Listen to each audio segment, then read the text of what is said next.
Hello there! Today's tip will be on LinkedIn's feature called See Alumni. When you're building your professional network, the fact that you attended the same school as someone that you're trying to connect with is a great point of commonality. And this is something you can use when building your network. So I'll use Rutgers as an example, but technically you can use this feature with any school. The advantage of using it with the schools that you graduated from and list on your LinkedIn profile is that it's an easy way to invite someone to connect. You can simply mention that you both went to the same school. But if you pull up the name of a school here and search, you go to the schools page. On the school page, you will see Alumni. And when you select that, as you'll see, you have the option to look at different universities. You can look at when someone attended, the years they attended, or simply the year that they graduated.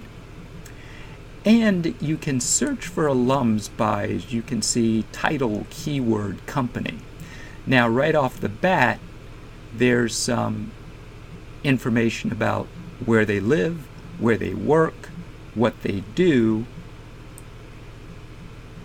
and some selected alums. So you're only limited by your imagination in terms of applications for this tool. If you're looking at a specific company, either that you're trying to get into as a business development role or as a potential employer, I just typed in Google. So Rutgers has about 658 alumni that list Google as a current or past employer in their profile. And if I scroll down here, I'll see people. LinkedIn pulls in your graduation year if you've listed that on your profile. It shows you connections that you have in common. And I'll also point out that this area shows you what people do in terms of departments that they work in, what they studied, what they're skilled at, and how you're connected. So just wanted to point this feature out. It can be extremely valuable when helping you to build your network. Hope that helps. More to come, and have a great day.